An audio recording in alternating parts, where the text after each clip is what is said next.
यार कई बार आपके मन में ये सवाल आता होगा ना कि हमारे मेंबर ऑफ़ पार्लियामेंट्स या विधायक जो होते हैं वो अपनी मनमर्जी से वोट क्यों नहीं कर सकते। मतलब उनकी क्या मजबूरी रही होगी कि उनको अपनी पार्टी लाइन से स्टिक करना पड़ता है। बड़ी बार हम कह देते हैं कि यार विदेशों में तो ऐसा होता है, जिस सांसद या जिस एमएलए का जहाँ मन करता है वो वहाँ वोट दे देते हैं। परंतु इसके फ़ायदे और नुकसान क्या होते हैं, क्या होता है विप सिस्टम। और भारत में भी आज तक या 1985 तक ऐसा ही होता था कि जिस भी सांसद या एमएलए का मन करता था वो उस बिल पर अपने मर्ज़ी अनुसार के वोट देता था।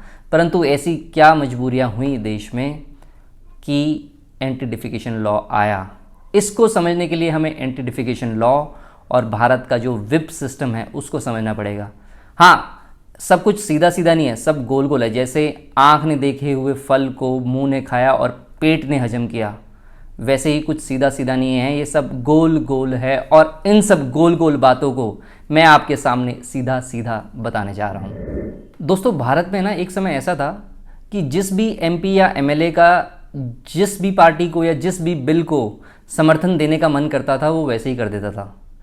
परंतु 1967 में एक ऐसे लेजिस्लेटर ने एक ही दिन में 3 बार अपनी पार्टी बदली या अपने मत को बदला एक बिल के प्रस्ताव के दौरान। सुबह अलग, दोपहर को अलग और शाम को हाउस में बिल आते आते अलग।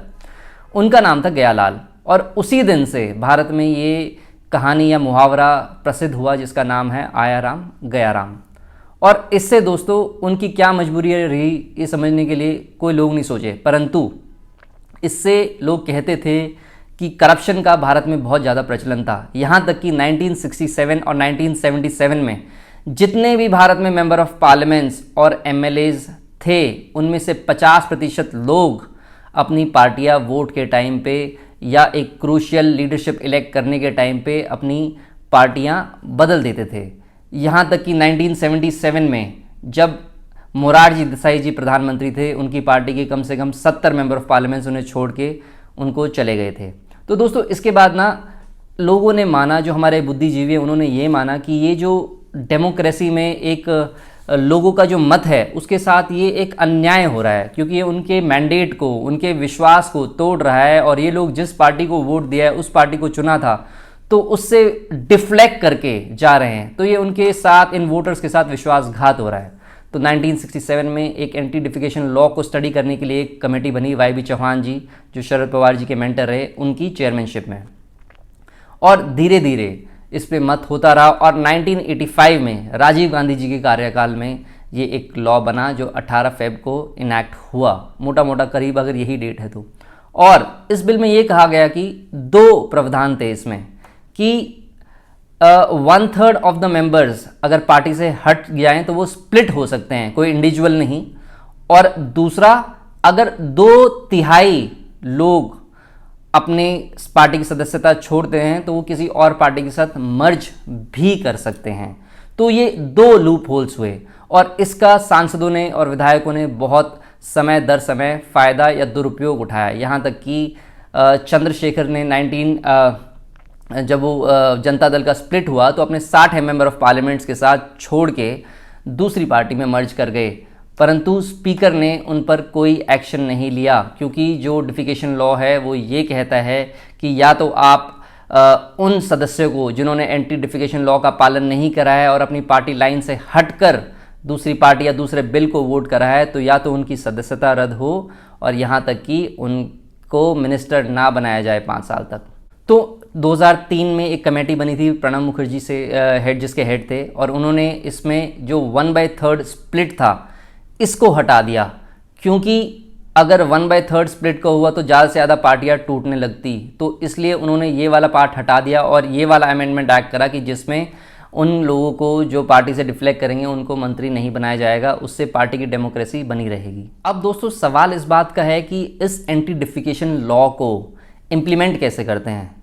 दोस्तों जैसे आपने सड़क में वो बत्तखें चलती हुई दिखती हैं ना, और उन बड़ी संख्या में बत्तखों को ले जाते हुए जो उनका केयर टेकर होता है सड़क पे एक डंडे के साथ उनको हाँक रहा होता है, सारी हाँकें जाती हैं, एक ही दिशा में चलती हैं, वैसा ही काम एक विप का होता है, जिसे विप कहते हैं या चीफ विप भी होते हैं। कई सारे विप चीफ विप्स बनाते हैं। ये टर्म ना दोस्तों ब्रिटिश कॉलोनियल सिस्टम से इनैक्ट हुई है। यहाँ तक कि जैसा कहते हैं ना कि हंटिंग के टाइम पे जब लोग शिकार करने जाते थे तो सारे लोगों को डिसिप्लिन में डालने के लिए एक विपिंग टर्म होता था। जैसे आपने देखा होगा राजे महाराजे जब शिकार करने जाते थे तो झुंड में पूरे जंगल को घेर लेते थे, तो उसी तरीके से उनको विप करने के लिए कि भैया लाइन में लगो, उसके लिए ये एक विपिंग सिस्टम, हंटिंग सिस्टम से कॉलोनियल पीरियड या ब्रिटिश पीरियड से कॉपी होके इनैक्ट करा गया है। अच्छा, अब दोस्तों देखते हैं कि विप का काम क्या होता है। सबसे बड़ी बात दोस्तों, विप का काम होता है अटेंडेंस देखना, फिर पार्टी के लीडर्स का डिसिप्लिन देखना, फिर ये मेक श्योर करना कि वो अपनी पार्टी की लाइन में वोट कर रहे हैं, और यहाँ तक कि कुछ विपर्स का ये भी काम होता है कि वो दूसरे पार्टी के मेंबर ऑफ पार्लियामेंट्स पे स्पाई करते हैं, और यहाँ तक कि अपनी मेंबर ऑफ पार्लियामेंट्स पे भी स्पाई करते हैं ताकि वो दूसरी पार्टी में डिफ्लेक्ट ना हो या उन्हें ब्लैकमेल करा जा सके। ये एलिगेशंस दोस्तों बोरिस जॉनसन जो यूके के प्राइम मिनिस्टर हैं उनकी गवर्नमेंट पे लगते रहे कि जो विपर्स हैं अपनी पार्टीज़ के, वो बाकी मेंबर ऑफ पार्लियामेंट्स को ब्लैकमेल करते हैं, और यहाँ तक कि दोस्तों विपर्स आउट ऑफ द वे जाके दूसरी पार्टी के लोगों को हेल्प भी करते हैं। और यहाँ तक कि सर पीटर जो एक ब्रिटिश पार्लियामेंटेरियन है, उन्होंने ये कहा है कि जितने भी विपर्स होते हैं वो एक ईमानदार और अमीर मेंबर ऑफ पार्लियामेंट से हमेशा डरते हैं, क्योंकि वो पता है कि वो सेल्फ सफिशिएंट है, वो इनके डरावे में और उनकी ब्लैकमेलिंग में कभी नहीं आएगा। अच्छा दोस्तों, अब है ना विप कैसे इशू होती है, मतलब जो चीफ विप है या विपर्स होते हैं पार्टी के, वो विप कैसे इशू करते हैं और विप की एक्सेप्शन कब कब है। जो विप होती है दोस्तों वो 3 तरह की विप होती है 1 लाइन विप, 2 लाइन विप और 3 लाइन विप। 1 लाइन विप तो बता रहा है कि वोट होने वाला है, 2 लाइन विप बता रहा है कि भैया कि आपको वोट करना है, और 3 लाइन विप ये कहता है कि आपको प्रेजेंट होके वोट करना है। अटेंडेंस भी and voting both compulsory is a 3 line whip, जो कंपलसरी होते हैं। परंतु दोस्तों अब ये बताइए कि इसकी एक्सेप्शन कब कब है। विपिंग सिस्टम दोस्तों की एक्सेप्शन है पार्लियामेंट्री प्रेसिडेंशियल इलेक्शंस में, जब भी राष्ट्रपति के इलेक्शन होते हैं उसमें विप सिस्टम लागू नहीं होता, और इसकी वजह से आपने देखा है कि बार बार जो हमारे राष्ट्रपति के चुनाव लड़ रहे होते हैं वो लोग सबको रीच आउट करते हैं और सबको कहते हैं अपनी मर्जी या अपनी कॉन्साइंस से वोट करिए, परंतु ऐसा बहुत कम हुआ है कि लोगों ने अपनी पार्टी लाइन से हट के दूसरे पार्टी के राष्ट्रपति को बना दिया गया हो। और यहाँ तक एक बहुत ही कॉन्ट्रोवर्शियल विप सिस्टम हुआ था दोस्तों, जब आपको याद है कि पिछले चुनाव में जब बीजेपी ने रातों रात अजीत पवार जी को डिप्टी चीफ मिनिस्टर बना दिया था, और अजीत पवार ने अपनी पार्टी को विप इशू करा गया था कि सारे उनकी पार्टी के एनसीपी के एमएलएज जो हैं बीजेपी के फेवर में या confidence of the motion of house में बीजेपी के फेवर में वोट करेंगे, परंतु शरद पवार जी ने उन्हें हटा दिया था। और दोस्तों अब सवाल आता है एक इम्पॉर्टेंट, या भारत के इतिहास में एक बहुत ही इम्पॉर्टेंट कहानी एक ऐसे विपर की कि वो खुद ही अपनी पार्टी छोड़ के, विपर का काम होता है अपनी पार्टी को जोड़ के रखना या अपनी पार्टी के सांसदों को जोड़ के रखना, परंतु एक ऐसा दृश्य देखने को मिला 5 अगस्त 2019 में, जब खुद एक बहुत बड़ी पॉलिटिकल पार्टी के चीफ विपर ने अपनी ही पार्टी को छोड़ दिया या किसी और पॉलिटिकल पार्टी ने उन्हें छोड़ने पे मजबूर करा या अपने आप को शामिल करा। इसे कहते हैं शिकार खुद यहाँ शिकार हो गया।